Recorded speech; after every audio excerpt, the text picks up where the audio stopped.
Like a it's a really beautiful day here in Northern California. It's so pretty today.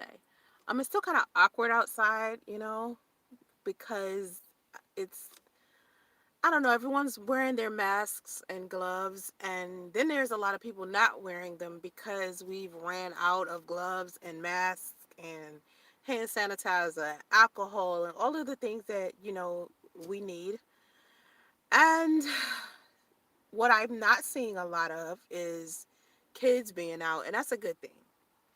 And of course, I'm a single mom, so what I've been doing is making sure that my son stays in the house. I refuse to bring my son outside. My son wants to come outside because my son loves being outside, but I refuse to bring him outside. Okay, I can't do it because I don't know what's going on.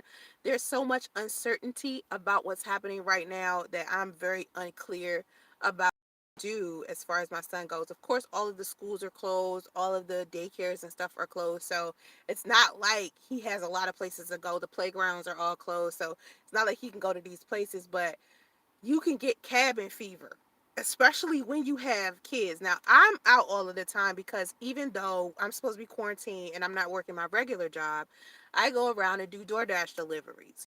Type of person. I can't sit in the house. I can't be idle.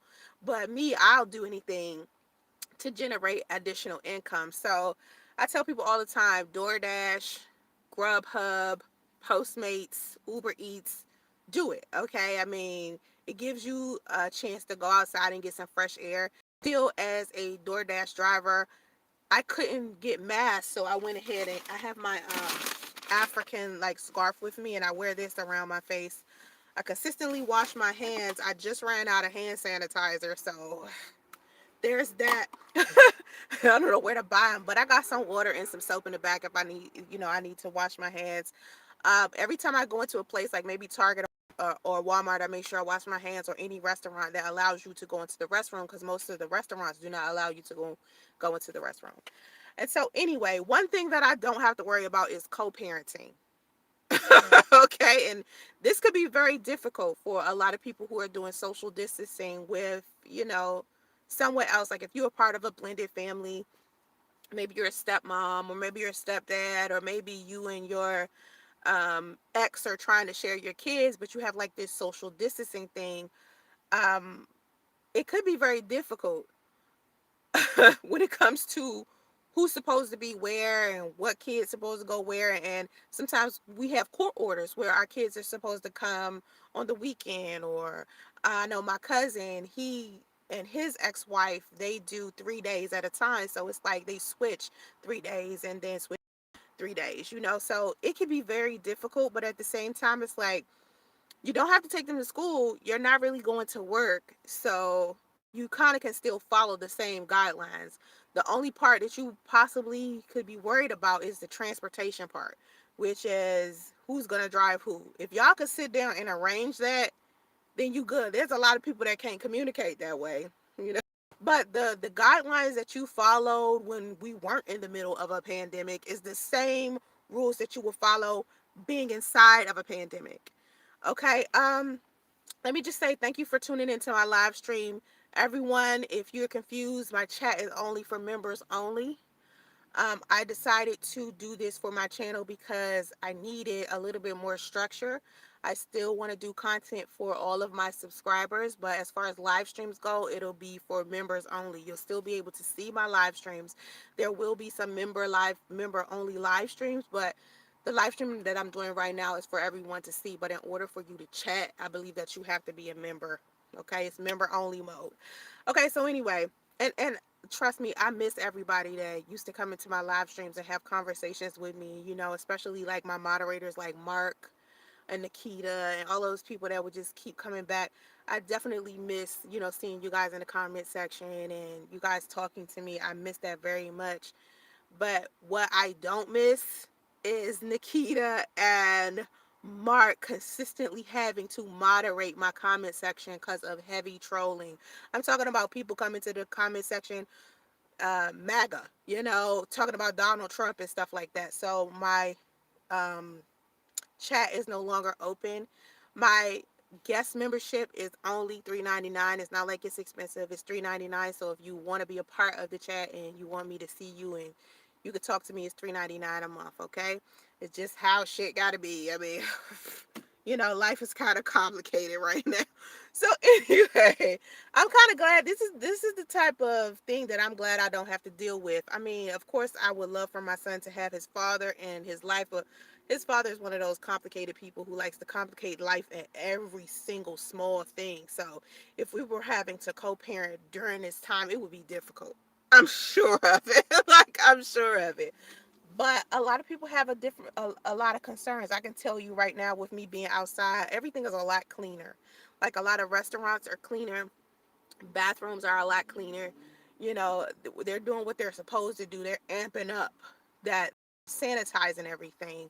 So even if you were to take your kids out somewhere for a small moment, and I've seen parents do this. Like, I was in this place called Pieology picking up some pizza, and I saw this married couple in there with their two kids, and their son, you could tell their son is a handful because he was just running around in circles. He was just happy to be free. You understand what I'm saying? He was happy to peace. He was just like, thank God I'm out of the house. And I've seen like people do play dates. Now, this is what would scare me. If I was co-parenting with someone, and this is a concern that a lot of parents have, with them co-parenting with someone, and then that co-parent does like a play date or has them socializing with other kids. What I have been seeing when I do drop off like food to some people's houses, sometimes people want me to leave it at the door. For the most part, I don't really see people anymore. A lot of times when I'm dropping off this food, they want me to put it in front of their door. But it's been times where I done came to people's houses and they sitting out front in the lawn and having play dates, and the kids are out there in the lawn playing with each other, or the neighborhood kids are out somewhere playing with each other, and they're not supposed to do that because of course we're supposed to have our little 6 feet social distancing separation thing. And to me, kids pass germs anyway, like just regular germs. You understand what I'm saying? Just regular everyday average germs. And that's one thing that I would be more concerned about than actually spreading the coronavirus. I would be concerned that my kids would be out somewhere and get something from someone else. But I'm so glad I don't have to worry about me being in a situation where I have to co-parent with someone and then I'm worried about what they're doing with my child when they have my child. Like, that would probably scare me.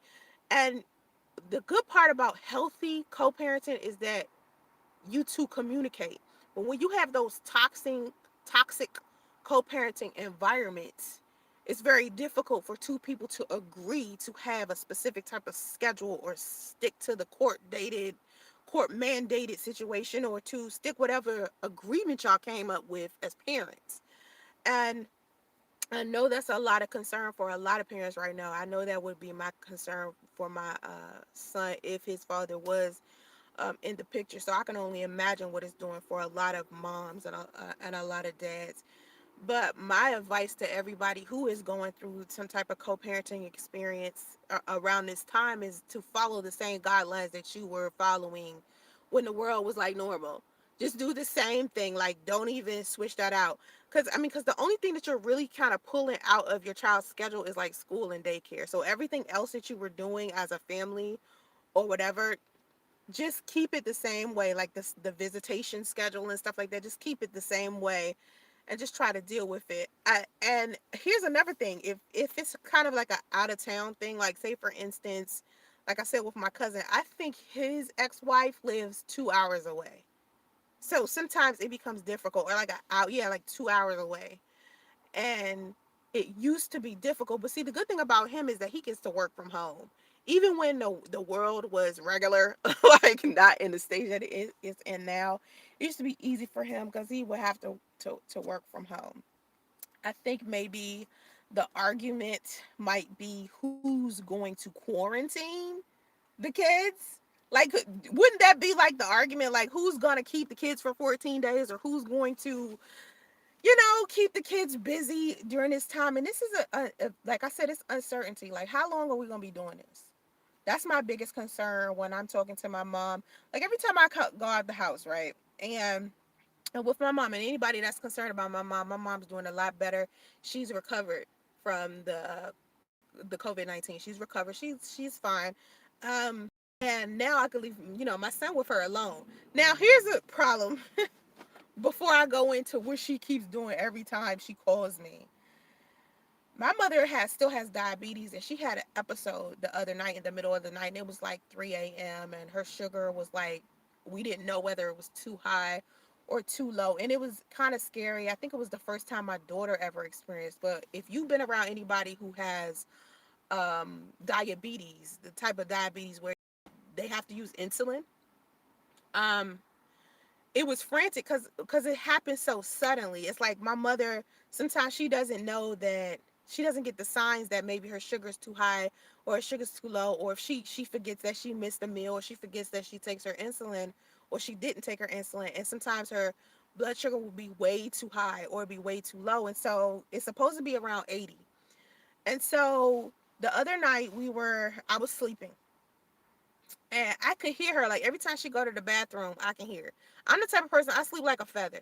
Like, I am not a heavy sleeper at all. I can hear anything in the house, even if I'm in a big ass house. If somebody downstairs is making some noise in the kitchen, I am going to hear that shit. Okay, I could be in a tiny ass apartment. I could hear people across the street opening their car doors and shit. That's how I am when I'm sleeping. It's so terrible. So anyway, with my mother, I heard her going to the bathroom. And every time I hear my mother go to the bathroom in the middle of the night, I get a little worried because I'm wondering what she's doing. Well, she ended up collapsing in the bathroom. And it was just one of those sad moments. And then my son got up. And so I had to wake my daughter up. So my daughter was up. My son was up running around playing. My mother was damn near passed out on the floor in the bathroom. It was just so much going on. And usually when she does it, she's either chewing and vomiting at the same time. And the combination of her chewing and vomiting at the same time, it's just like, oh my god. This time she didn't do both.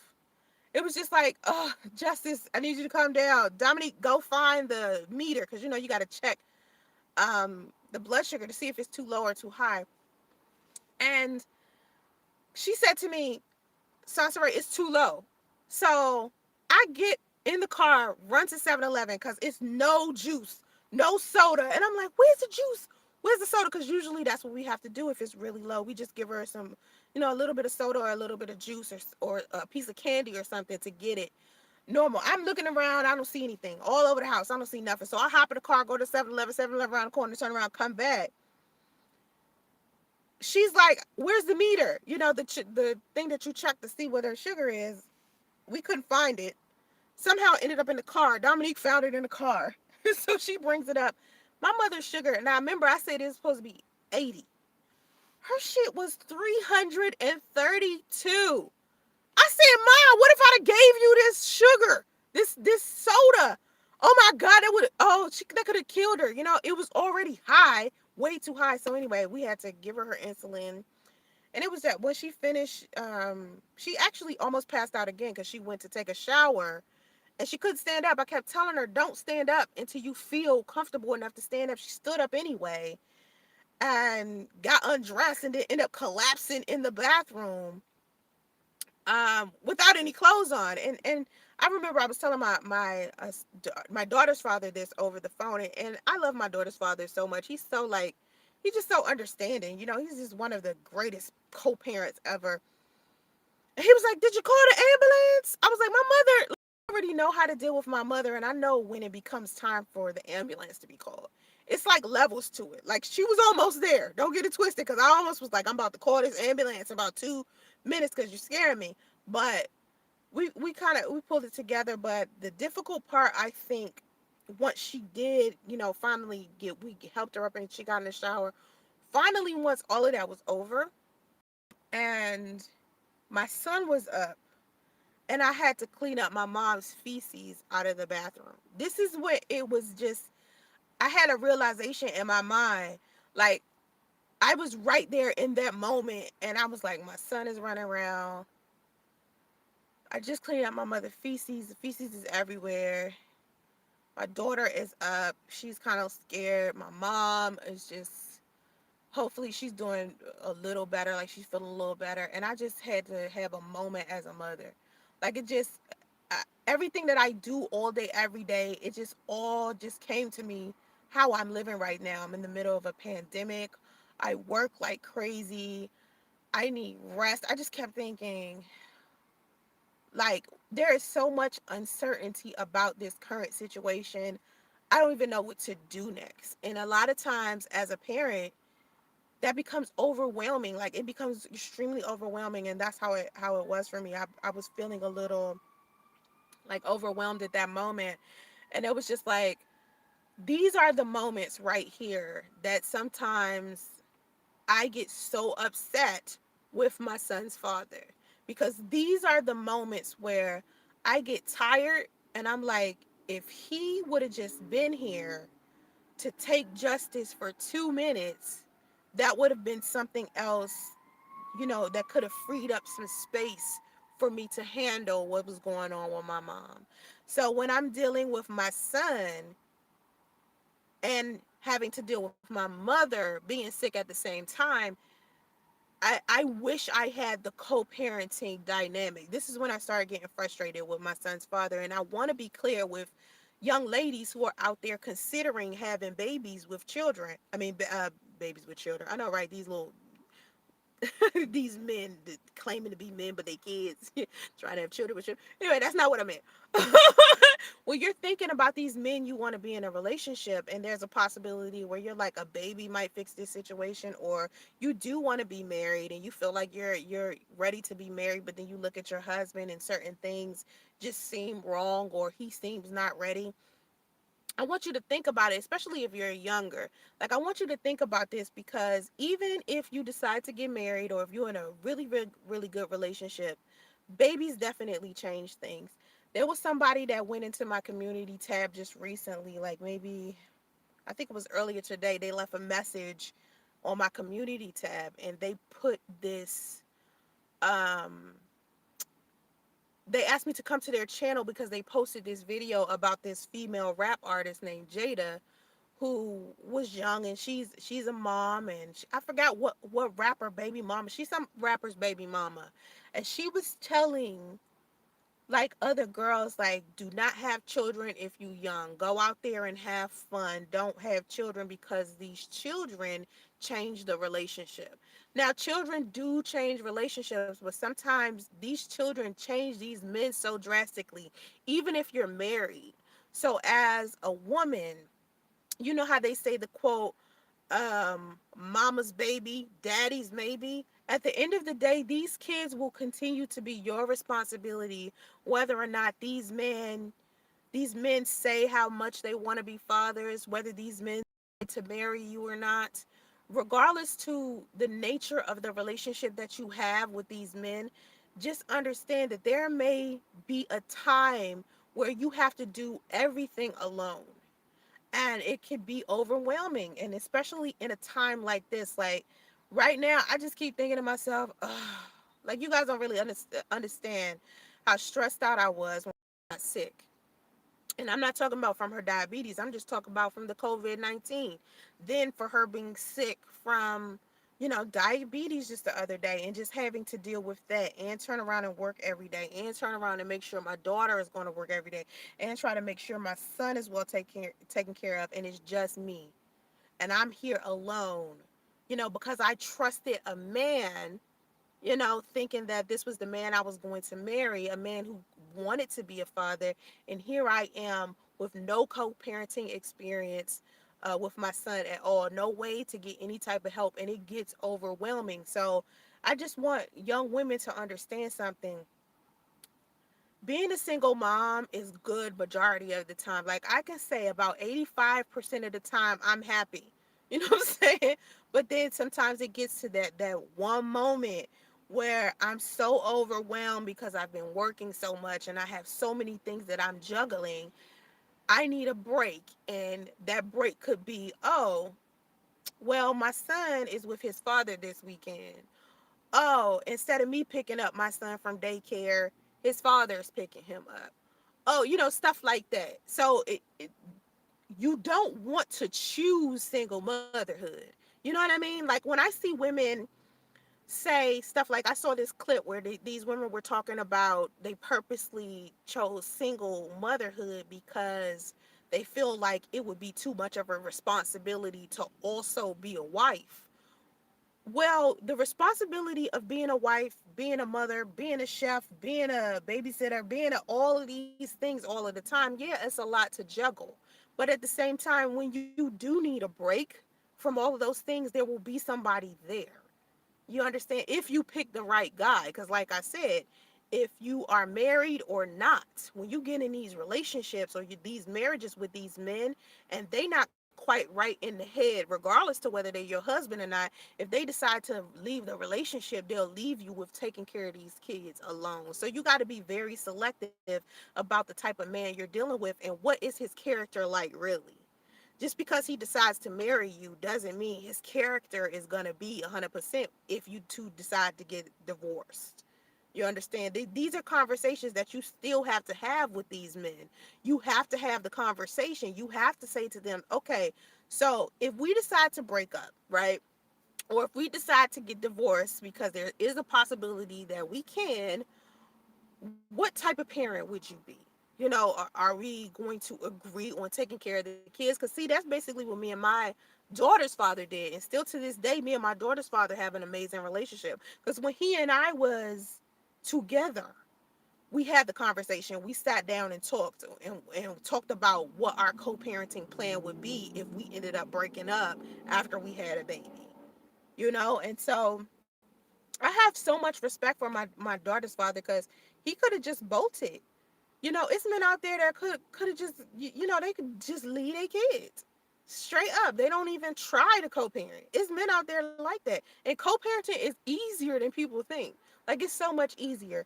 So having a co-parent around this time would be such a pleasant experience for me because of how much I do all day, every day, and me having to take care of not just myself but my daughter, and with my mom being sick. You know, that is a lot right there. And I think um I wish, let me just say, I wish that black men and women, especially because it seems to be a big issue in the black community with people in co-parenting. I don't know what that is about, but I wish that when people break up with each other, they learn how to deal with their emotions and learn how to put a lot of these negative feelings to the side that they have and realize that their kids come first.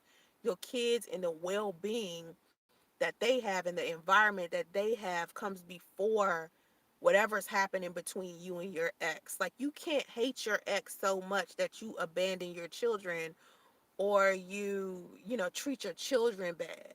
You understand? I seen a guy when I did like a poll. If you go look on my community tab, I did a poll, and on that poll I was talking about the stimulus payments that we're supposed to get because of the coronavirus. And in one of the um comments, the question was, here's my question before I talk about one of the comments. The question was, should non-custodial parents be penalized for being in arrears? Okay. And I did a little voting system, and a guy comes into the comment section and he says something along the lines of, you know, something about the mothers being toxic.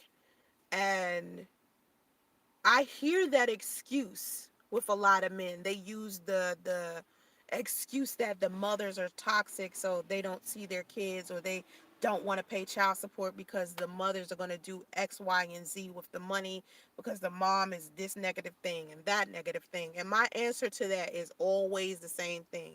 If you know the mothers of your children are toxic and it makes you want to take off running, why would you leave your kids with this woman?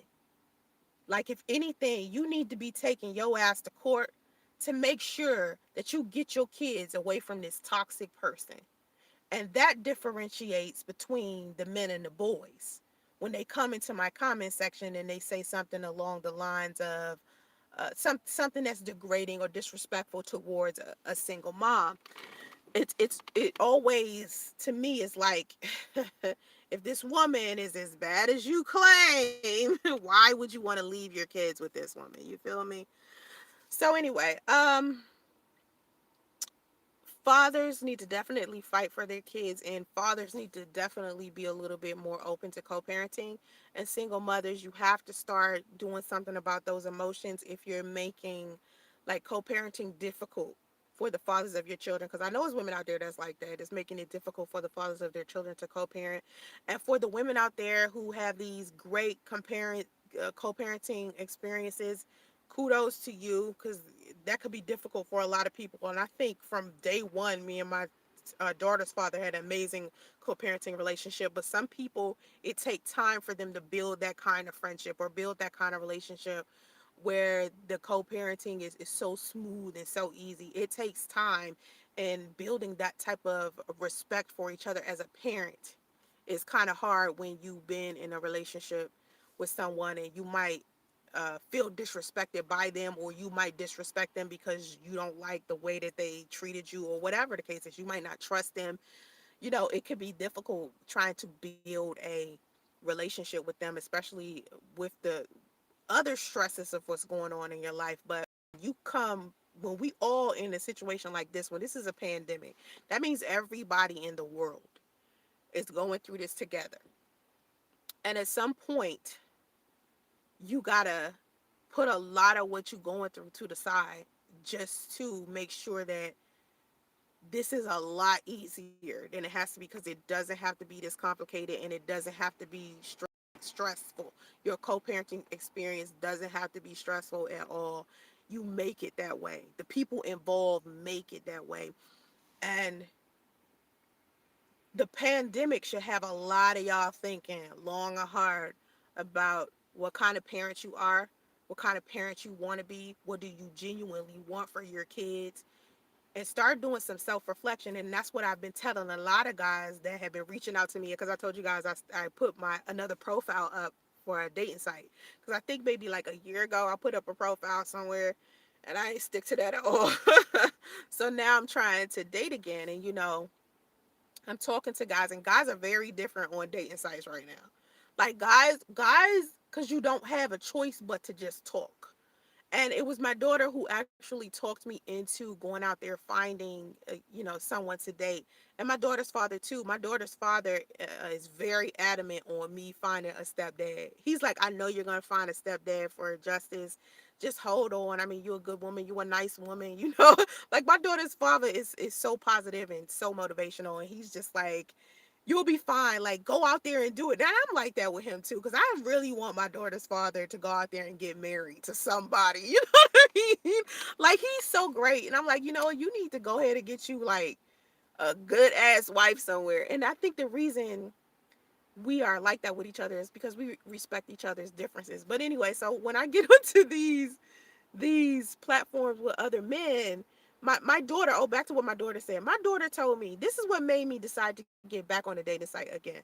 My daughter, my daughter's 20 this year. So my daughter said to me, she said to me, Mom, dating during a pandemic online, dating online during a pandemic is one of the best things that you can do right now, because these men don't have a choice but to sit down and get to know you, because y'all can't go nowhere and y'all can't see each other. So this is the best time you can get to like know a guy. And so as I'm on the dating sites, I'm actually seeing how different these guys are. These guys are coming at me completely different than they would have, I guess, or maybe it's just a California thing. I don't know. But these guys, they can't take me out. We can't go nowhere. So all we can do is talk to each other on the phone. And so it's putting us in a position where we have to get to know each other. And I'm telling a lot of these guys, when we start talking about how bored we are in the house, I keep telling them, this is your time to sit down and evolve. Basically do some self-reflection so that you can look at the type of man you've been all this time and try to do whatever you can to become the best version of yourself, so when lockdown over, when you do meet a woman, you can impress her. Okay, now I'm meeting a lot of guys who got kids already, because of course I'm 39. So my age group is like 35 to like 53, something like that. So everybody is either divorced or has some kids, don't want no more kids or something like that. Some of them want more kids. I'm also meeting a lot of guys that are single and don't have any kids at all. And I'm thinking, how did you get this old without getting any kids, you know? But anyway, and they feel very comfortable with the concept of being like around for my son because I got a 2 year old. So I always tell guys off break, I have a young child. You know, it's different with my daughter. With my daughter being a, damn near adult, it's different. But I got a 2 year old. So if you come into my life, you are just by nature going to be a role model. That's number one. And number two, he doesn't have a father figure. You understand? Like, he doesn't have his biological around to teach him anything. And even if his biological father was around, I don't think his father has the mental state he needs to have in order to be a decent father for my son. So every man that comes into my life, I'm already looking at him from a co-parenting experience, from a co-parenting perspective. Like, okay, is this the type of guy that I could build a friendship with and possibly allow him to go pick up my son from school or something like that? Like, in my mind, I'm like, would I want this dude around my son? Like, to play with him, like, play toy cars with him because my son loves cars. Do I, would I want this guy to come to Chuck E. Cheese with me and my family or something like that? Or would I'm thinking about it differently. It's not that I'm putting a lot of pressure on guys like, you better be a stepdad. It's more of like, if you're not the stepdad dad kind of guy, like, tell me. Or if you have an issue with the fact that I have a son, say that so I can let you walk. Because I can't keep you.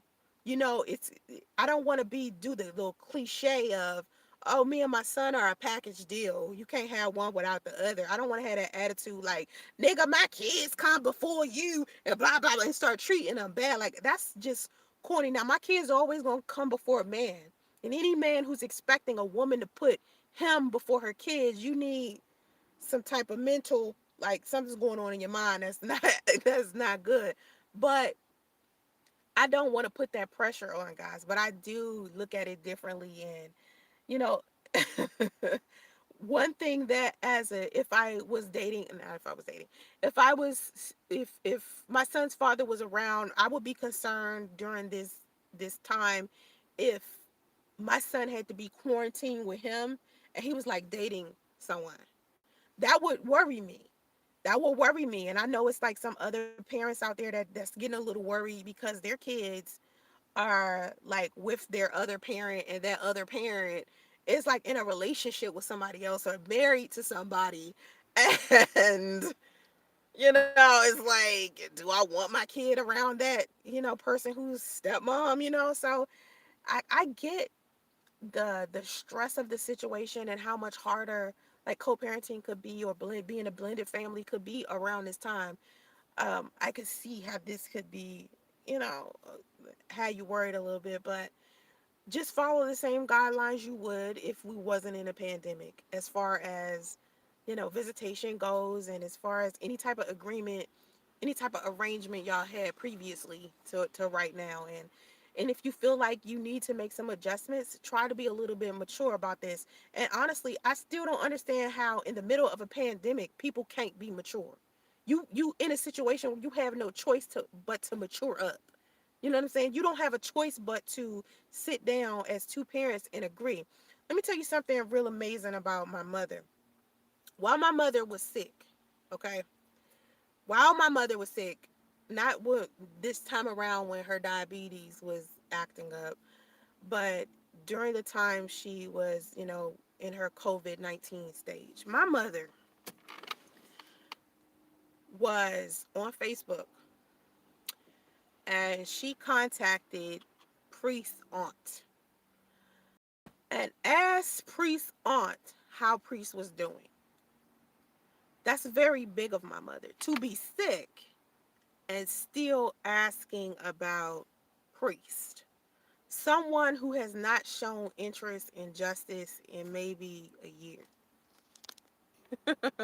So, I had to plug up the phone.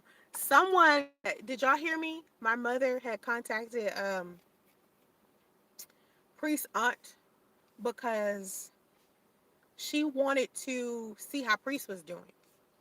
And for her to go out of her way to see how Priest was doing in the middle of a pandemic says a lot about my mother. Because, of course, she cares about my son, she cares about me, but to also still consider my son's father.